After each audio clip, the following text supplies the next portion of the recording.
রামের ধুলা মরে দণ্ড করো না, জয় প্রভু নিত্যানন্দ বৃন্দাবন প্রাণ, জয় প্রভু নিত্যানন্দ বৃন্দাবন প্রাণ। সময়টা একাদশ শতকের গোড়ার কথা। প্রাচীন বাংলার মসনদে তখন বাঙালি রাজাদের আধিপত্য। নদিয়া জেলার এক নতুন দ্বীপে সেন বংশের রাজারা অর্থাৎ লক্ষণ সেন, বল্লাল সেনরা তাদের রাজধানী গড়ে তুলেছিল। তাদের রাজত্বকালে শিক্ষা, সংস্কৃতি ও ধর্মশাস্ত্রে এই রাজধানী শহর এক উন্নতির শিখরে পৌঁছেছিল। নবদ্বীপ প্রাচীন বাংলার রাজধানী ও শহরকে সেই সময় বাংলার অক্সফোর্ড বলা হতো।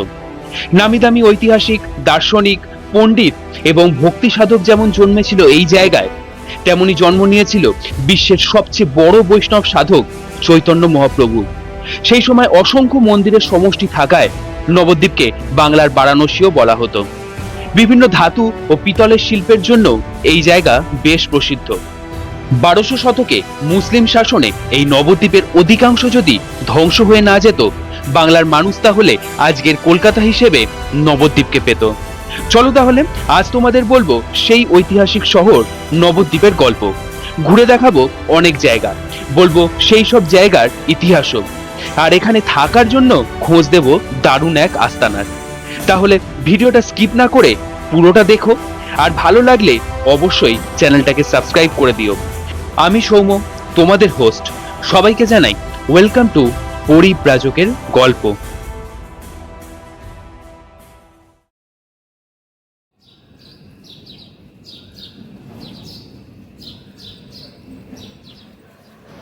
ঘড়িতে সময় বলছে ভোর 5:30, আর ক্যালেন্ডার বলছে 2 মার্চ সোমবার। বেরিয়ে পড়লাম নতুন এক গন্তব্যের উদ্দেশ্যে। দুদিনের একটা কমপ্লিটলি ফ্যামিলি ট্রিপ। ভোরের আলো এখনো ফোটেনি, কিন্তু চারিদিকে পাখিদের ঘুম ভেঙে গেছে। সকালের ঠান্ডা হাওয়া আর ইতস্তত মানুষের ব্যস্ততাকে সঙ্গী করে প্ল্যাটফর্মের দিকে এগোলাম। সকালের এই সময়টা বেশ লাগে। বাজারওয়ালা, মাছওয়ালাদের নবাবিয়ানা আর খবরের কাগজওয়ালাদের এই ব্যস্ততা, এসব সকালের উপরি পাওনা। ঘড়ির কাঁটায় 5:55। আমাদের ট্রেন বাবাজির দর্শন পেলাম। কর্ণগর থেকে কাটোয়া লোকাল ধরে এবার সোজা নবদ্বীপ যাওয়ার পালা। ট্রেনে উঠে দেখলাম তিল ধারণের জায়গা মাত্র নেই। অগত্যা কোনো রকমে পশ্চাৎ দেশটা ঠেকিয়ে 3 জন 3 জায়গায় বসলাম। कटवा जंक्शन को जाने वाली इस ट्रेन का अगला स्टेशन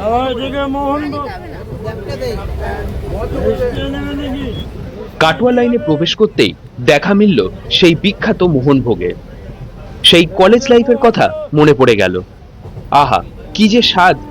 15 বছর বাদে এখনো 5 টাকা করে পিস। ভাবা যায়? नवद्वीप धाम स्टेशन। দেখতে দেখতে চলে এলাম নবদ্বীপ ধাম, আর ট্রেন এখানে মোটামুটি ফাঁকা হয়ে গেল। গুটিকতক লোকজন যা রইল, তাদের মতো আমরাও নামবো পরের স্টেশনে।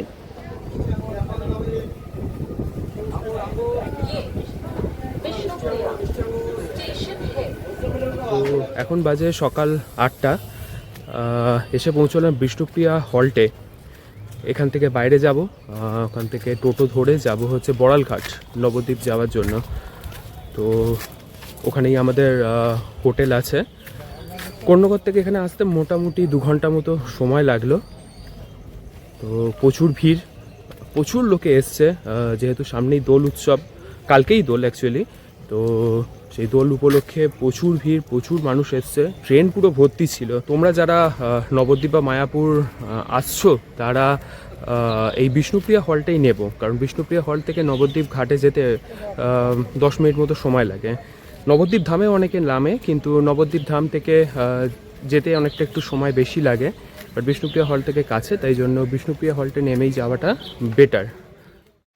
চলো তাহলে এবার যাওয়া যাক বাংলার প্রাচীন শহর, ইতিহাসের শহর নবদ্বীপের উদ্দেশ্যে। স্টেশন থেকে বড়ালঘাটের ভাড়া পড়ল জনপ্রতি 20 টাকা করে। শহরের চারদিকে দোল এবং চৈতন্য মহাপ্রভুর জন্মতিথি উপলক্ষে বেশ সাজো সাজো রব।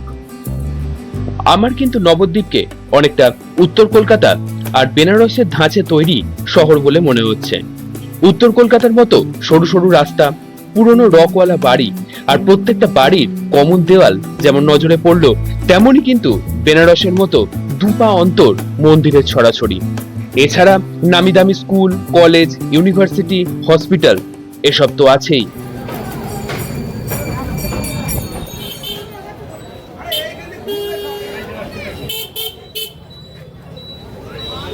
তো আমি এখন চলে এসেছি আমাদের লজেতে। আমাদের লজ হচ্ছে হোটেল ওয়েভার বা ওয়েভার লজ। এদের আরও একটা হোটেল আছে মা দুর্গা গেস্ট হাউস। তো দুটোই হচ্ছে বড়ালঘাটের একদম কাছে, মানে বড়ালঘাটের ওপরেই বলতে গেলে। লঞ্চঘাট হেঁটে, পায়ে হেঁটে 2-3 মিনিট। তো চলো তোমাদেরকে রুম দেখাবো, কীরকম কী সার্ভিস আছে, রুম অ্যামিনিটিস কীরকম কী আছে, সব কিছুই তোমাদেরকে আমি দেখাবো। বিষ্ণুপ্রিয়া হল থেকে মোটামুটি ঘাটে আসতে যেরকম বলেছিলাম যে 10 মিনিট মতো সময় লাগে, মিনিট 10 কি সময় লাগে। তো এই হচ্ছে এই লজের রিসেপশন, আর এটা হচ্ছে এদের এন্ট্রেন্স। এখানে আছে এরকম একটা রিসেপশন, আর এদের ওপরে যাওয়ার জন্য এখানে লিফটেরও ব্যবস্থা আছে, সিঁড়িও আছে। প্লাস নিচে এটা একটা তাঁতি বাজার, মানে এখানে সমস্ত শাড়ির দোকান। নিচটা এখন সব বন্ধ সকালবেলা বলে, বেলায় খুলবে বা সন্ধেবেলা ভিজিট করতে পারি। নিচটা এখানটা পুরোটা হচ্ছে শাড়ির দোকান। আমাদের একটা রুম দিয়েছে, 201 নাম্বার রুম। অ্যাকচুয়ালি এখনও চেক আউটের টাইম হয়নি, এদের হচ্ছে 9টা থেকে 9টা টাইমিং। তো 10টার সময় রুম ওরা পরিষ্কার করে আমাদের যে রুমটা আছে, যে রুমটা বুক করেছি সেটা দেবে। আপাতত কিছুক্ষণে থাকার জন্য, রেস্ট নেওয়ার জন্য আমাদের 201 নাম্বার রুমটা দিয়েছে। মোটামুটি যদি এই রুমটাতেও কেউ থাকতে চাও, একবার তোমাদেরকে আমি দেখিয়ে দিচ্ছি রুমটা কীরকম ক্যাটাগরি, একবার দেখে নাও। এই হচ্ছে 201 নম্বর রুম। ভেতরে ঢুকলে এরকম একটা বেড আছে, 2 থেকে 3 জন আরামসে শুতে পারবে, মানে রোগা লোক হলে 2 থেকে 3 জন শুতে পারবে। এরকম জানলা আছে, এদিকেও একটা জানলা আছে, পাখা আছে, এদিকে টিভি আছে, এরকম চেয়ার টেবিল দেওয়া আছে। আর এদিকে আছে তোমার ওয়াশরুম।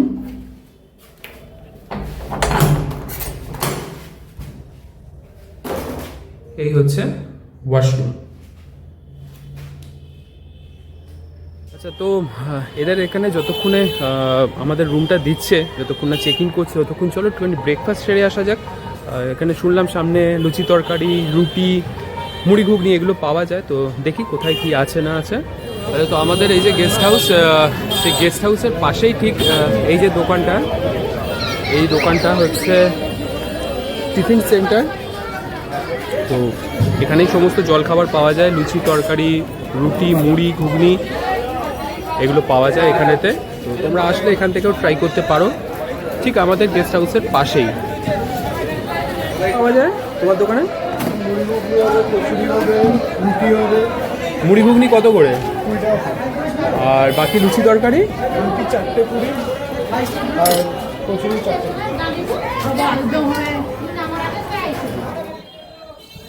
আচ্ছা, তো আমাদের রুম নাম্বার যেটা ছিল বুক করা, রুম নাম্বার 204, তো সেটা ওরা পরিষ্কার করে দিয়েছে। আমরা এবার চেক ইন করতে পারি রুমেতে। তো তোমাদের একবার রুম ট্যুরটা করিয়ে দিই। এ হচ্ছে রুম নাম্বার 204।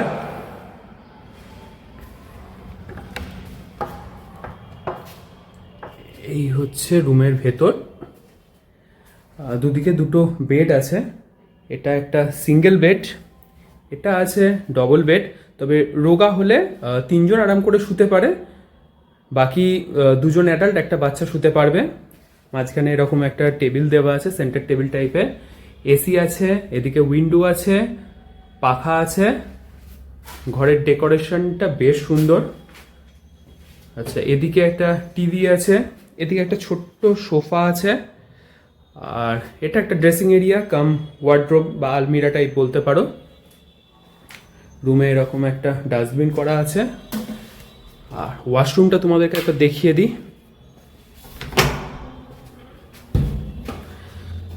এই হচ্ছে ওয়াশরুম, গিজার আছে, শাওয়ার আছে, western commode, hand shower, call, বালতি, মগ এগুলো আছে। এদিকে আয়না আছে, বেসিন আছে।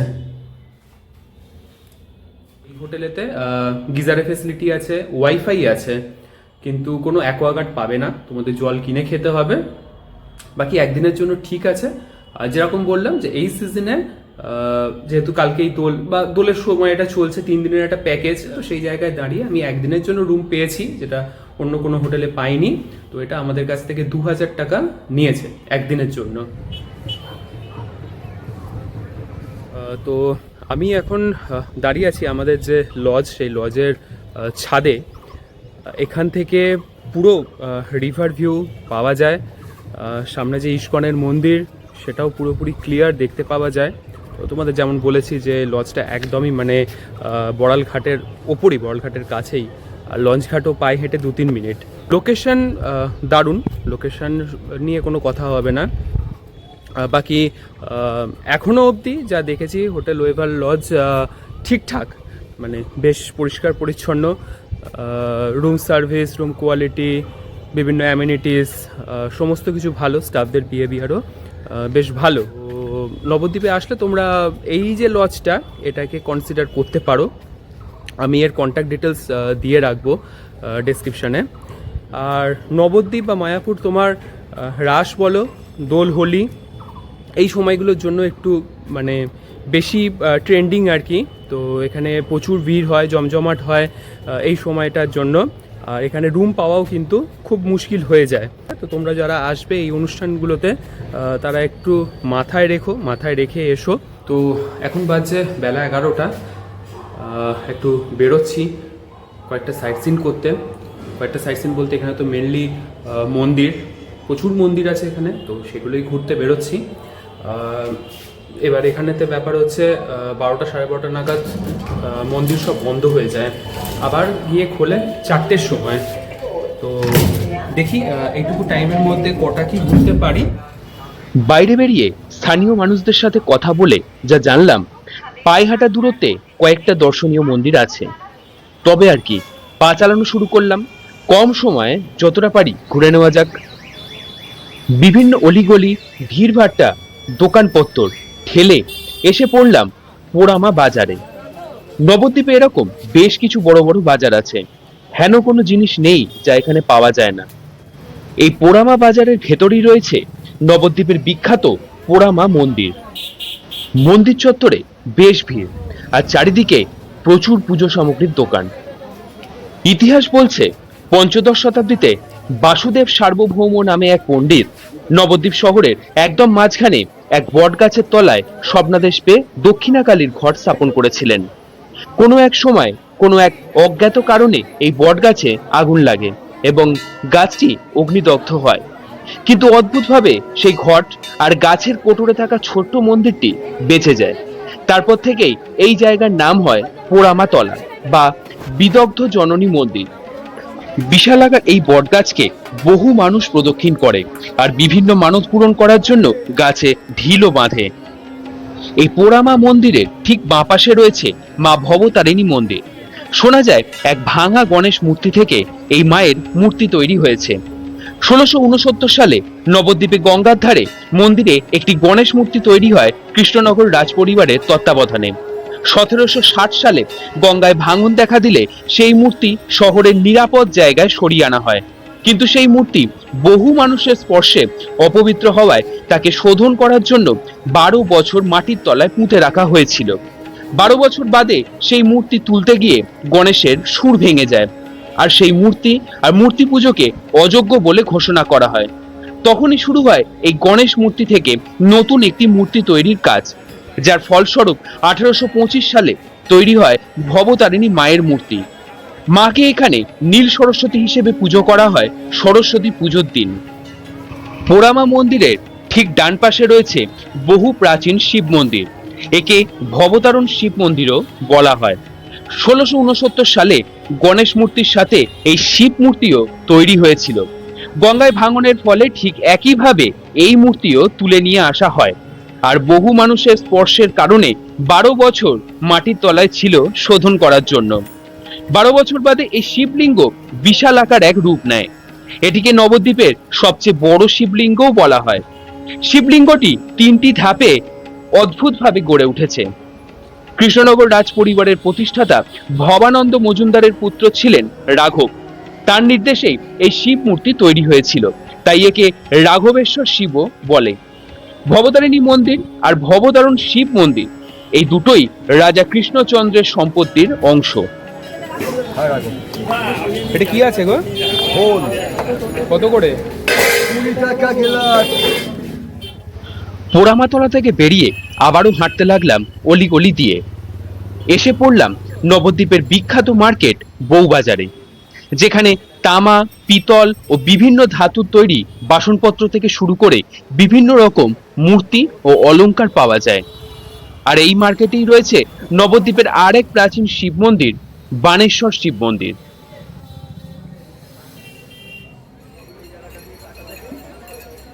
এরপর আরো কিছুটা যেতে চোখে পড়ল নবদ্বীপের বিখ্যাত সমাজবাড়ি আশ্রম। এই মন্দিরের অসাধারণ স্থাপত্য শৈলী ও কারুকার্য বেশ নজর কাড়ল।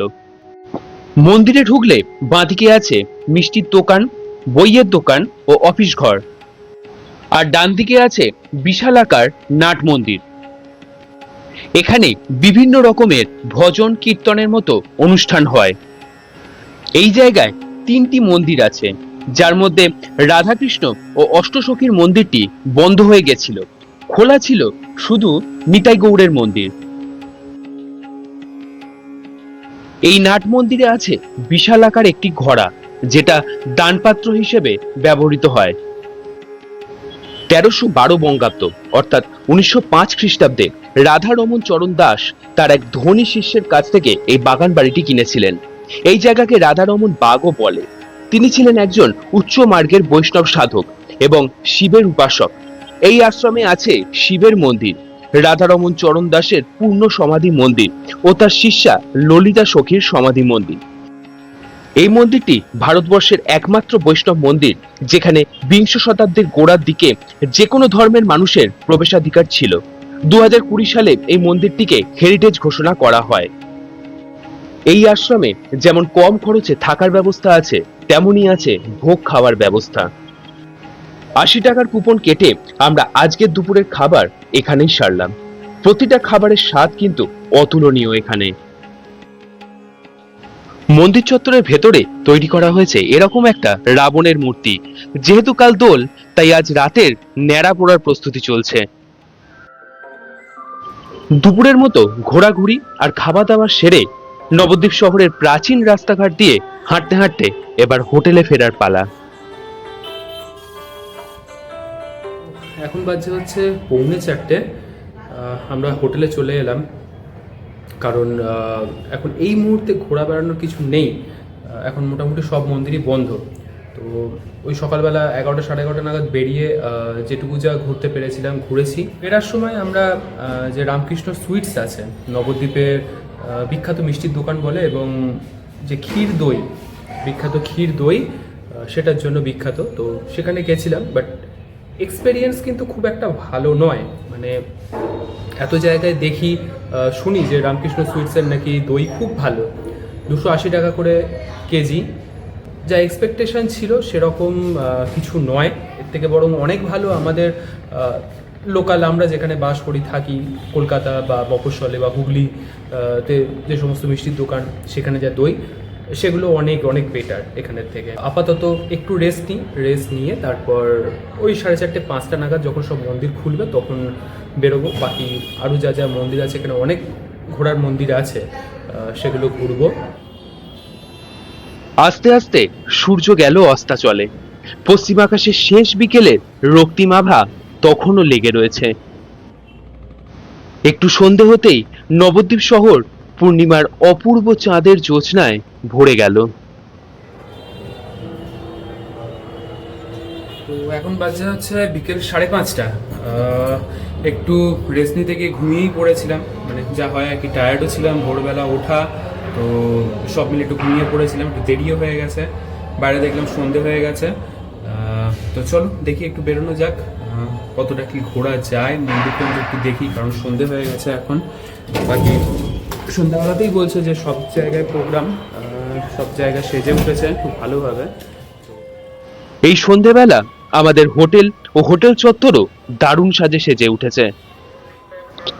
চলো তাহলে একটা টোটো নিয়ে বেরিয়ে পড়লাম ঘুরতে। প্রথমে এসে পড়লাম রাধারানী মন্দিরে। মন্দিরে ঢুকতেই চোখে পড়ল বেশ কয়েকটা দোকান। মন্দির চত্বরে রয়েছে বেশ বড় একটা নাট মন্দির। এই মন্দিরকে শ্রীকৃষ্ণ চৈতন্য মিশনও বলে। মূল মন্দিরে রয়েছে রাধাকৃষ্ণ, অষ্টসখী ও গোপালের মূর্তি। অনেকের মতে এই মন্দির কৃষ্ণের প্রতি রাধার প্রেম কাহিনীকে স্মরণ করে বানানো হয়েছে। আবার অনেকের মতে রাধারানী নামে এক কীর্তনিয়াকে স্মরণ করে এই মন্দির বানানো। এনার সমাধি মন্দিরও এখানে আছে। এই মন্দিরে আছে একটি গুপ্ত বৃন্দাবনের মিউজিয়াম, যার টিকিট মূল্য 10 টাকা। এই মিউজিয়ামে লাইট অ্যান্ড সাউন্ড শো এর মাধ্যমে কৃষ্ণের বিভিন্ন লীলা দেখানো আছে।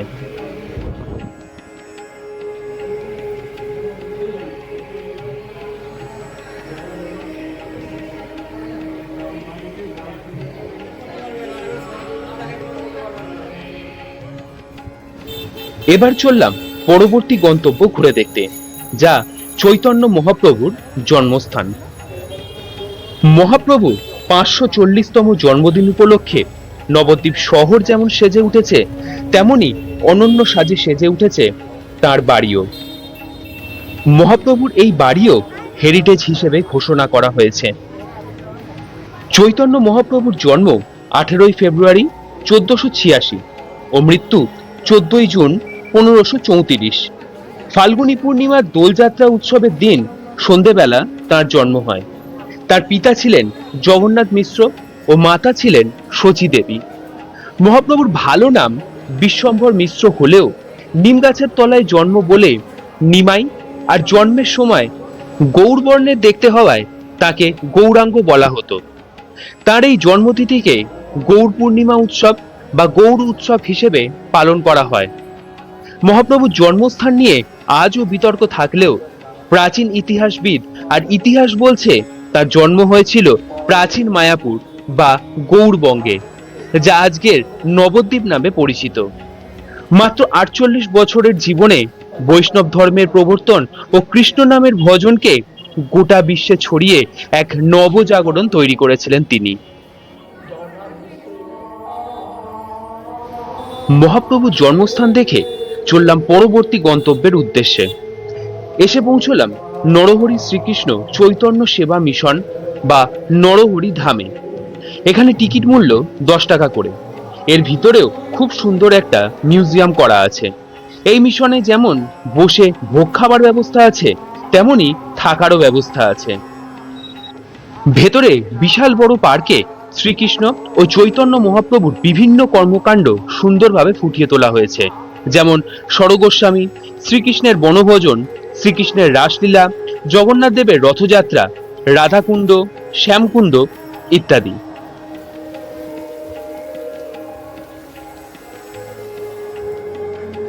এগুলো দেখে এসে ঢুকলাম মিউজিয়ামে। এখানে শ্রীকৃষ্ণের বিভিন্ন যুগ, যেমন সত্যযুগ, দাপর যুগ, ক্রেতা যুগ ও কলিযুগের বিভিন্ন লীলা বর্ণনা করা আছে। আজকের এই দিনটায় নবদ্বীপের প্রত্যেকটা দর্শনীয় জায়গা এত সুন্দর করে সাজিয়ে তোলা হয়েছে যে সন্ধেবেলা অসাধারণ লাগছে।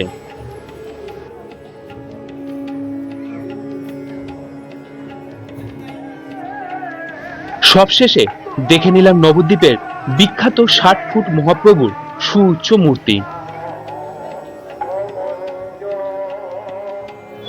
এই মিশন থেকে বেরিয়ে ঠিক তার উল্টো দিকে রয়েছে আরেকটি রাধাকৃষ্ণের মন্দির। নবদ্বীপে এই দোলের সময় আসলে রাধাকৃষ্ণ আর মহাপ্রভুর প্রতিটা মন্দিরে কিছু না কিছু অনুষ্ঠান, ভজন কীর্তনের সাক্ষী থাকা যায়, কারণ এনারা দুজনেই একে অপরের সাথে অঙ্গাঙ্গিকভাবে যুক্ত। এর পরের গন্তব্যের জন্য আমি খুব এক্সাইটেড ছিলাম, কারণ নবদ্বীপে আসলে আর কোনো জায়গা ঘুরি বা না ঘুরি, এটা must visit place Agameshwari Kali মন্দির। নবদ্বীপে আগমেশ্বরী পাড়ায় অবস্থিত এই কালী মন্দির এক ঐতিহাসিক জায়গা। সপ্তদশ শতকে বিখ্যাত তান্ত্রিক তথা পণ্ডিত কৃষ্ণানন্দ আগম বাগীশ এই মন্দিরটি তৈরি করেন। তার তৈরি মা কালীর মাটির মূর্তি নবদ্বীপ তথা গোটা বাংলার প্রথম দক্ষিণাকালীর মূর্তি ছিল। তার আগে সমস্ত দেবদেবীর পুজো হতো জপযন্ত্রে বা তাম্র ফলকে, অর্থাৎ তান্ত্রিক মতে।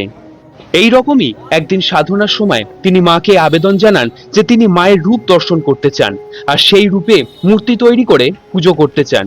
এরপর তিনি মায়ের স্বপ্নাদেশ পান যে ঘুম থেকে উঠে তিনি সর্বপ্রথম যে নারীকে দেখবেন আর যে রূপে দেখবেন সেই রূপেই মায়ের মূর্তি তৈরি হবে আর তা পূজিত হবে, এবং হয়েও ছিল তাই।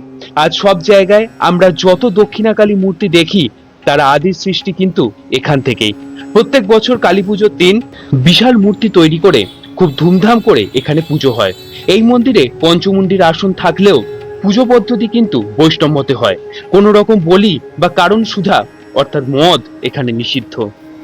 তোমরা নবদ্বীপ আসলে অবশ্যই এখানে ঘুরে যেও একবার। কথা দিলাম এই মন্দিরে পা রাখলে তোমাদের এক অদ্ভুত অনুভূতি কাজ করবে। চলো এরপর ঘুরে দেখা যাক গোবিন্দজিউর মন্দির। একটা জিনিস লক্ষ্য করলাম, নবদ্বীপের প্রত্যেকটা দর্শনীয় স্থানকে কিন্তু হেরিটেজ ঘোষণা করা হয়েছে। তাই প্রত্যেকটা ছোট বড় মন্দির বা পুরনো বাড়িগুলোর মেনটেনেন্সও দারুণভাবে করা হচ্ছে। এখানে আছে রাধা গোবিন্দর সুন্দর মূর্তি। পুরনো আমলের বাড়ির অসাধারণ কারুকার্য নজরে পড়বে এখানে আসলে। সম্ভবত তৎকালীন সময় কোনো জমিদারের বাড়ি বলেই মনে হলো আমার। সন্ধেবেলা ঠাকুরের নামগানও চলছে এখানে। এখান থেকে বেরিয়ে সোজা চলে এলাম বলদেবজিউর মন্দিরে। শ্বেত শুভ্র আর অসাধারণ কারুকার্য করা এই মন্দিরও একটি হেরিটেজ প্রপার্টি। 19 শতকের গোড়ার দিকে রমণী মোহন গোস্বামী এই মন্দিরটি প্রতিষ্ঠা করেন। শোনা যায় এই মন্দিরে থাকা বিভিন্ন দেবদেবীর মূর্তি ঢাকা থেকে তিনি নিয়ে এসেছিলেন। এই মন্দিরের মূল দেবতা বলরামজিউর মূর্তিটি কাঠের, আর তার দুপাশে থাকা রাধা ও শ্যামের মূর্তি কালো মসৃণ পাথরে তৈরি। এই মন্দিরেও ভোগ খাওয়া ও থাকার ব্যবস্থা আছে।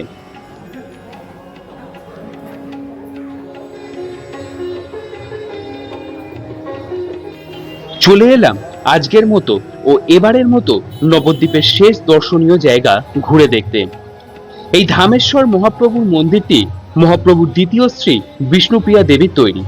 চৈতন্য মহাপ্রভু বৈষ্ণব ধর্মে দীক্ষিত হওয়ার পর যখন সন্ন্যাস নিয়ে এই নবদ্বীপ ছেড়ে পুরীতে চলে গেছিলেন, তখন তার স্মৃতিস্বরূপ একজোড়া পাদুকা বিষ্ণুপ্রিয়া দেবীকে দিয়ে গেছিলেন আর স্বপ্নাদেশ দিয়েছিলেন যে নিম গাছের তলায় তিনি জন্মেছিলেন সেই গাছের কাঠ থেকেই তার একটা মূর্তি তৈরি করে এই মন্দিরে যেন রাখা হয়। বিষ্ণুপ্রিয়া দেবী সেই কথা রেখেছিলেন। আজও মূল মন্দিরে প্রবেশ করলে মহাপ্রভুর মূর্তির সাথে সেই পাদুকা জোড়া দেখা যায়। আজকের এই দোল পূর্ণিমার দিনে বিষ্ণুপ্রিয়া দেবী মহাপ্রভুকে ভোগ নিবেদন করার জন্য মূল মন্দিরের দরজা বন্ধ করে ভেতরে প্রবেশ করেছিলেন, তারপর আর বেরোননি। সবার বিশ্বাস তিনি মহাপ্রভুর মূর্তিতে বিলীন হয়ে গেছিলেন, আর তাই বিষ্ণুপ্রিয়া দেবীর এই মন্দিরে কোনো ছবি নেই। মহাপ্রভুর এই মূর্তিকেই বিষ্ণুপ্রিয়া রূপে সাজানো হয়। এই মন্দির নবদ্বীপের প্রাচীন মন্দিরগুলির মধ্যে একটি। আর ইতিহাস বলছে নবদ্বীপ ধাম কথাটি এই ধামেশ্বর থেকেই এসেছে। প্রত্যেক বছর দোল পূর্ণিমার দিন একই রকম সুন্দরভাবে এই মন্দিরকে এবং মহাপ্রভুকে সাজানো হয় ও মহাপ্রভুর উদ্দেশ্যে নাম সংকীর্তন হয় এই বিশাল নাট মন্দিরে।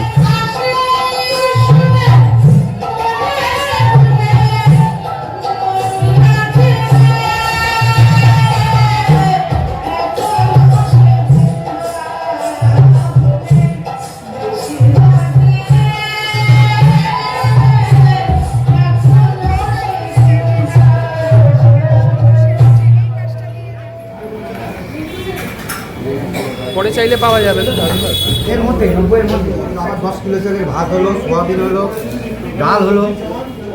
এখন বাজে রাত 10:20। জাস্ট ডিনার কমপ্লিট করলাম।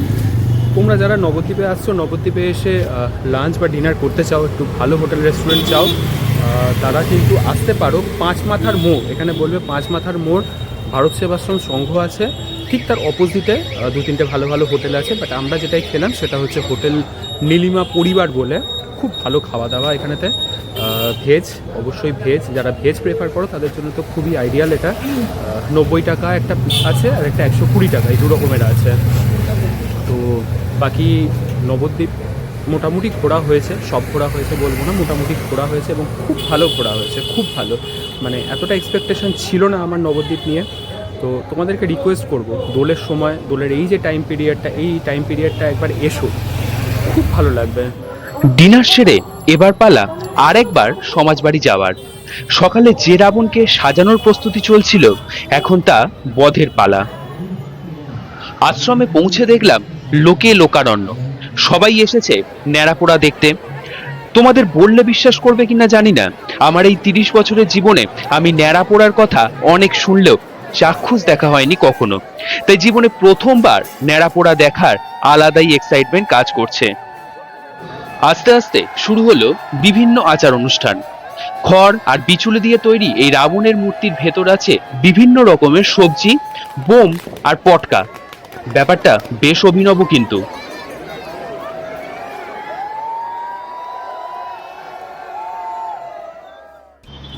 অবশেষে রাবণ বধের পালা শেষ হলো, আর তার সাথে আমার নবদ্বীপ ঘোরাও। একটা গোটা দিন কেটে গেল প্রাচীন বাংলার রাজধানী ও শহর ঘুরে। প্রাচীন সমস্ত মন্দির, রাস্তাঘাট যেমন ঘুরলাম, তেমনি জানতে পারলাম প্রাচীন সমস্ত ইতিহাস। সবচেয়ে বেশি মুগ্ধ হলাম 540 বছর ধরে চৈতন্য মহাপ্রভুকে আজও নবদ্বীপের মানুষ কিভাবে পাগলের মতো ভালোবাসে, তাকে স্মরণ করে। সাক্ষী রইলাম জীবনের প্রথম ন্যাড়াপোড়া দেখার। আজকের গল্প তবে এ পর্যন্তই। তবে নবদ্বীপকে কথা দিলাম আবারও আসবো, আর যা যা ঘোরা বাকি রইল সেগুলোও ঘুরে দেখব। ভিডিওটা তোমাদের কেমন লাগলো কমেন্ট করে অবশ্যই জানিও। পরের পর্বে তোমাদের জন্য থাকছে দোল পূর্ণিমায় মায়াপুর ঘোরার অনেক গল্প। ততক্ষণের জন্য সবাই সুস্থ থেকো, ভালো থেকো, আর অবশ্যই অপেক্ষায় থেকো।